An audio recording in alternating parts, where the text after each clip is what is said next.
UDFന്റെ വൻ വിജയത്തിന് പിന്നാലെ കോൺഗ്രസ് ഹൈക്കമാൻഡ് ഒടുവിൽ തീരുമാനമെടുത്തുവെന്നാണ് ദേശീയ മാധ്യമങ്ങൾ റിപ്പോർട്ട് ചെയ്യുന്നത്. കേരളത്തിന്റെ അടുത്ത മുഖ്യമന്ത്രിയായി VD സതീശനെത്തി 10 ദിവസങ്ങളോളം നീണ്ടുനിന്ന അനിശ്ചിതത്വത്തിനും നേതൃത്വ ചർച്ചകൾക്കുമൊടുവിൽ കോൺഗ്രസ് ഹൈക്കമാൻഡ് VD സതീശന് പിന്തുണ നൽകിയെന്നാണ് റിപ്പോർട്ടുകൾ വ്യക്തമാക്കുന്നത്. കേരള രാഷ്ട്രീയത്തിൽ ഏറെ നാളായി ശക്തമായ പ്രതിപക്ഷ ശബ്ദമായി പ്രവർത്തിച്ചിരുന്ന VD സതീശൻ ഇനി അധികാരത്തിന്റെ കേന്ദ്രത്തിലേക്ക് എത്തുകയാണ്. 2026 നിയമസഭാ തെരഞ്ഞെടുപ്പിൽ UDF ചരിത്ര വിജയം സ്വന്തമാക്കി 140 സീറ്റുകൾ 100-ലേറെ സീറ്റുകൾ നേടി UDF അധികാരത്തിലേക്ക് തിരിച്ചെത്തിയതോടെ മുഖ്യമന്ത്രി ആരാകുമെന്ന ചോദ്യം സംസ്ഥാന രാഷ്ട്രീയത്തിലെ ഏറ്റവും വലിയ ചർച്ചയായി മാറി. KC വേണുഗോപാൽ, രമേശ് ചെന്നിത്തല, VD സതീശൻ എന്നീ 3 പേരുകളാണ് പ്രധാനമായും ഉയർന്നു വന്നത്. എന്നാൽ അവസാന ഘട്ടത്തിൽ ജനപിന്തുണയും UDF ഘടകകക്ഷികളുടെ പിന്തുണയും VD സതീശന് ശക്തമായി ലഭിച്ചു. മുസ്ലിം ലീഗ് ഉൾപ്പെടെയുള്ള പ്രധാന ഘടകകക്ഷികൾ സതീശനെ മുഖ്യമന്ത്രിയാക്കണമെന്ന നിലപാട് സ്വീകരിച്ചതായി റിപ്പോർട്ടുകൾ പുറത്തുവരുന്നു. പ്രതിപക്ഷ നേതാവായി പ്രവർത്തിച്ച കാലത്ത് സർക്കാർക്കെതിരെ ശക്തമായ വിമർശനങ്ങളുമായി ജനശ്രദ്ധ നേടിയ നേതാവാണ് VD സതീശൻ. സ്വർണ്ണക്കടത്ത് കേസ് മുതൽ AI ക്യാമറ വിവാദം വരെ നിരവധി വിഷയങ്ങളിൽ അദ്ദേഹം സർക്കാരിനെ പ്രതിരോധത്തിലാക്കാൻ കഴിഞ്ഞിരുന്നു. സഭയിലെ ശക്തമായ പ്രസംഗങ്ങളും പൊതുജനങ്ങളോട് നേരിട്ട് സംസാരിക്കുന്ന ശൈലിയും അദ്ദേഹത്തിന് വലിയ ജനപിന്തുണ നേടിക്കൊടുത്തു. കോൺഗ്രസിനുള്ളിലെ തലമുറ മാറ്റത്തിന്റെ പ്രതീകമായിട്ടാണ് VD സതീശന്റെ ഉയർച്ചയെ പലരും വിലയിരുത്തുന്നത്.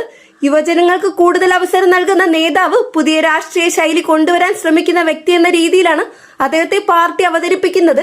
ഇപ്പോൾ കേരള ജനങ്ങൾ കാത്തിരിക്കുന്നത് പുതിയ മന്ത്രിസഭയുടെ രൂപീകരണത്തിനാണ്. ആരൊക്കെയാകും മന്ത്രിമാർ, ധനകാര്യം ആരുടെ കൈകളിലേക്ക്, വിദ്യാഭ്യാസം, ആരോഗ്യം, ക്ഷേമ പദ്ധതികൾ എന്നിവയിൽ എന്തെല്ലാം മാറ്റങ്ങൾ വരും, സാമൂഹ്യ സുരക്ഷാ പെൻഷൻ വർദ്ധിപ്പിക്കുമോ, സ്ത്രീകൾക്കും യുവാക്കൾക്കും പുതിയ പദ്ധതികൾ ഉണ്ടാകുമോ എന്നിങ്ങനെ നിരവധി ചോദ്യങ്ങളാണ് ഉയരുന്നത്. സ്ത്രീ സുരക്ഷാ പെൻഷൻ, തൊഴിലവസരങ്ങൾ, യുവജന പദ്ധതികൾ, സർക്കാർ നിയമനങ്ങൾ, ക്ഷേമ പദ്ധതികളുടെ കുടിശ്ശിക എന്നിവയിൽ വൻ പ്രഖ്യാപനങ്ങൾ ഉണ്ടാകുമെന്നാണ് ഇപ്പോൾ സോഷ്യൽ മീഡിയയിലും രാഷ്ട്രീയ വൃത്താന്തങ്ങളും ചർച്ച നടക്കുന്നത്. സാധാരണ ജനങ്ങൾക്ക് കൂടുതൽ പ്രയോജനപ്പെടുന്ന രീതിയിൽ പുതിയ സർക്കാർ പ്രവർത്തിക്കുമെന്നാണ് UDF പ്രവർത്തകർ പ്രതീക്ഷിക്കുന്നത്. അതേസമയം മുഖ്യമന്ത്രി പ്രഖ്യാപനത്തിലുണ്ടായ വൈകിപ്പിക്കൽ കോൺഗ്രസിനുള്ളിൽ വലിയ സമ്മർദ്ദം സൃഷ്ടിച്ചിരുന്നു.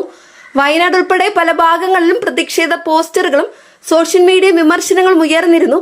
എന്നാൽ ഒടുവിൽ തീരുമാനം വന്നതോടെ UDF ക്യാമ്പിൽ ആഘോഷങ്ങൾ ആരംഭിച്ചു. VD സതീശൻ മുഖ്യമന്ത്രിയായാൽ കേരള രാഷ്ട്രീയത്തിൽ വലിയ ശൈലി മാറ്റം ഉണ്ടാകുമെന്നാണ് രാഷ്ട്രീയ നിരീക്ഷകർ വിലയിരുത്തുന്നത്. പ്രതിപക്ഷ നേതാവായിരുന്നപ്പോൾ ജനകീയ വിഷയങ്ങൾ ശക്തമായി ഉയർത്തിയ അദ്ദേഹം ഇനി ഭരണത്തിൽ എത്രത്തോളം ഫലപ്രദമാകുമെന്നതാണ് കേരളം ഉറ്റുനോക്കുന്നത്.